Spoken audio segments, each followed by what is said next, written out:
Hello, everyone, and welcome to this week's episode of the Disney Dining Show, coming to you from the Bob Varley Studio in Orlando, Florida. I'm your host, Pete Werner, joined at the table this week by my good friends, Dreams Unlimited travel agent Sean Falk. Hi.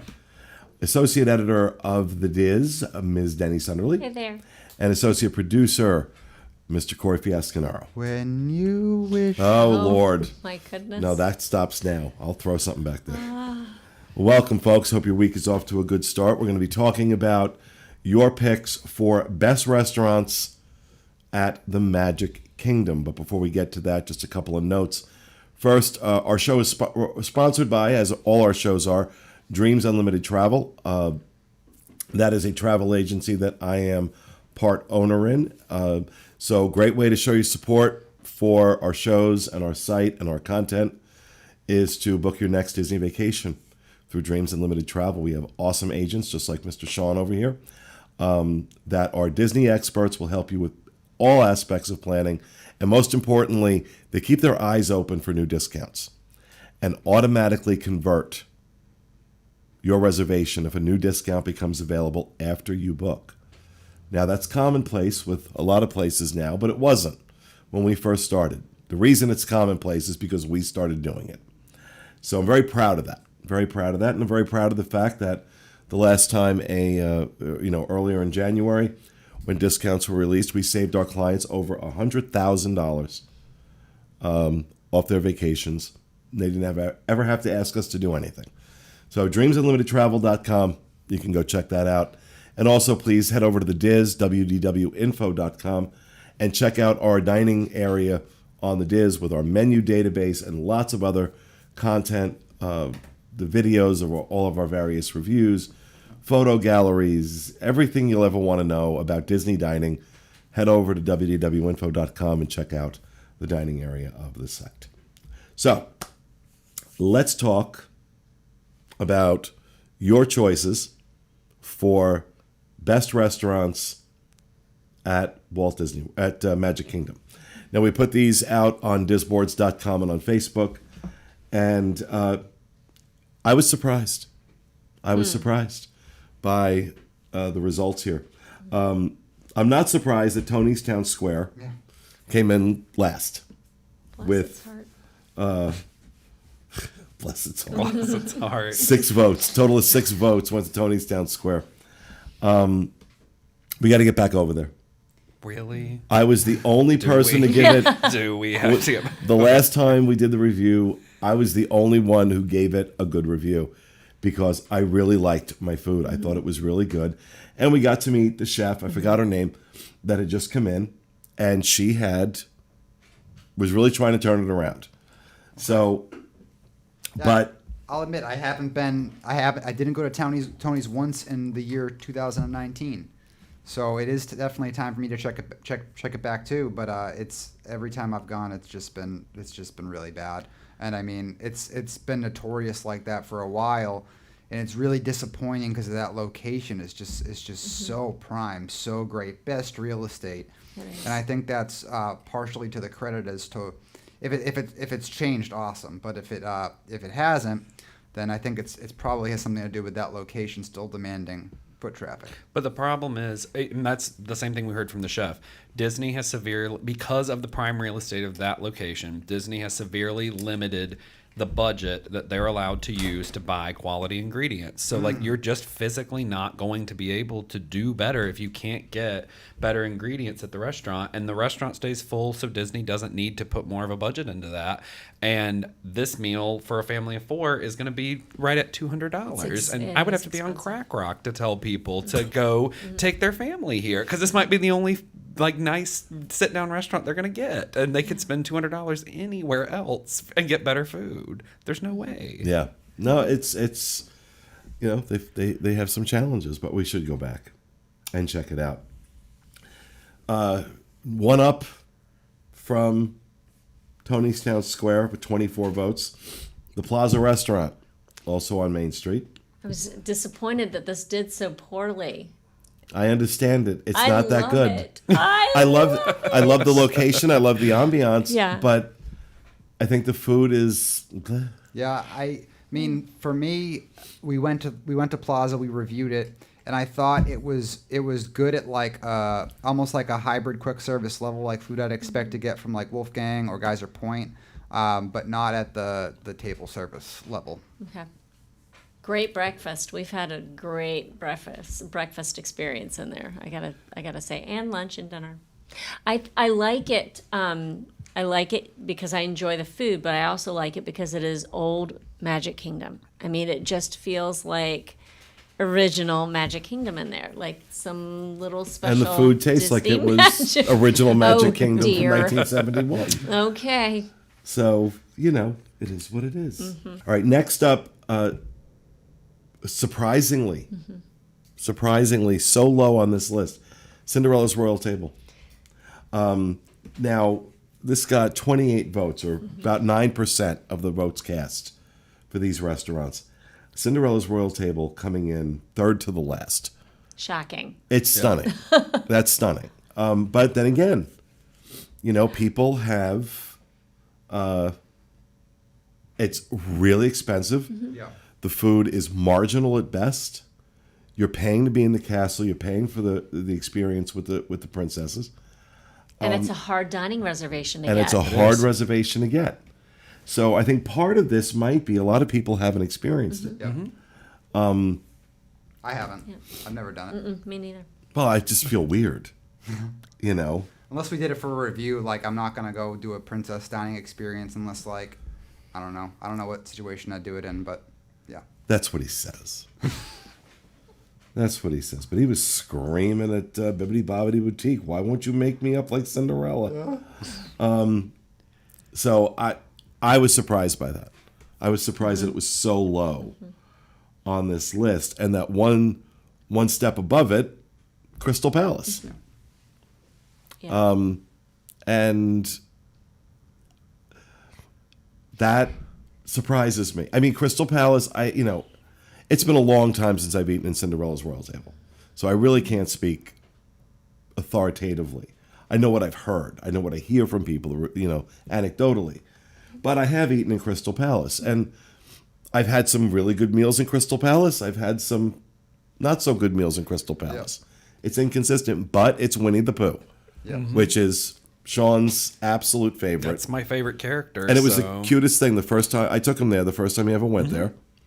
And the boy was practically vibrating. Yeah, He was so excited. I had never done a character meal at all up until that, so it was just something we never did as a kid. Like they were always too expensive, and Explains so much. It was a lot easier at that time to meet characters and stuff. There really wasn't even fast passes for them. You could, because I mostly grew up out in Disneyland, and they just wander around, so like you could meet people very easily.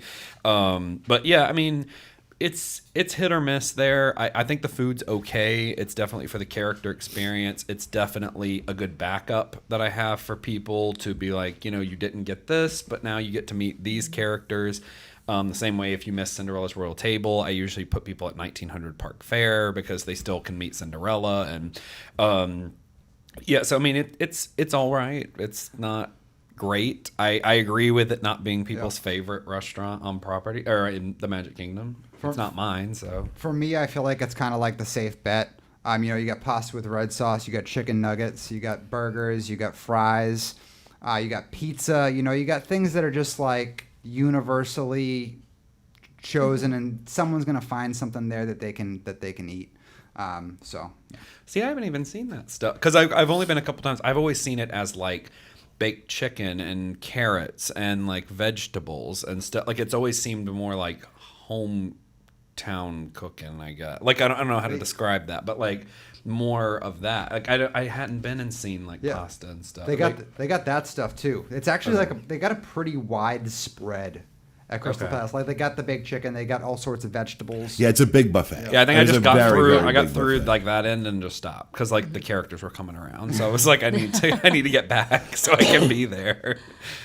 So yeah, I've my experiences there have been, I'd say, middling. Some good, some not so good, but So not you're terrible. on course with I par with am what so far. the Disboards. So far, I was very surprised that in the third place is Be Our Guest.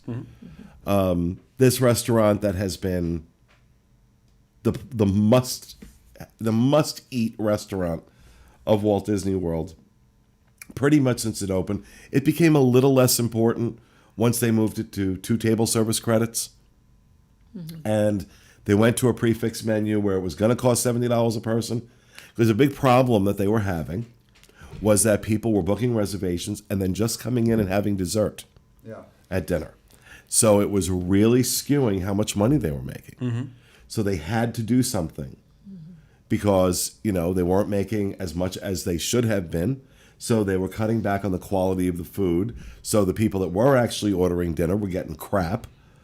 So they went to this prefix. They say, okay, you know what? It's 2 table service credits. You have to pay this amount of money for dinner. And the quality went up. The quality has gone up, but now it's 2 table service credits at a restaurant that sits in the shadow of the California Grill on one side, Citrico's on the other, which both are 2 table service credits on the dining plan and both far superior. Yeah, deservedly so. Food-wise. Yeah. To be our guest. But in terms of the Magic Kingdom, I'm very surprised that this is number 3. And I recommend to people usually that they book the quick service option for their lunch, just because you can just use a quick service credit, or even if you're just going to pay out of pocket, you still get to see the entire restaurant the exact same way. And you're having lunch. Their lunch is not great there, so like it is a big step down from their dinner.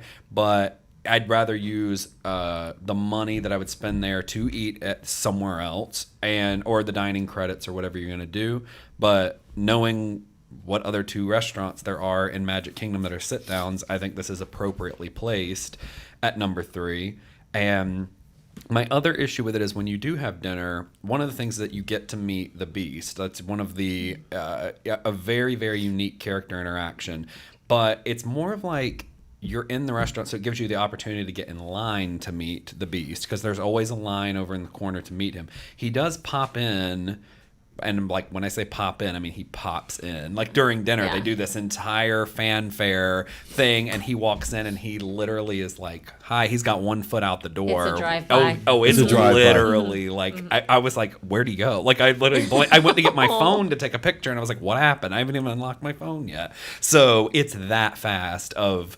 But then you can do, meeting. after dinner, he's usually in a there. back room where you can go and get a picture taken with him. So you still but can he doesn't do it. walk the restaurant. Right. So it's not like other character meals where they come right up to you and all that. So you do need to get done, and then you can get in line to meet him after. Yeah. Right. If you want to see the space, the way to do it is at lunch. At lunch, yeah. For sure. And you still can walk you can go wherever you want to within the space, see all the things you want to do. You have a little meal, it feels a little special, and Yep.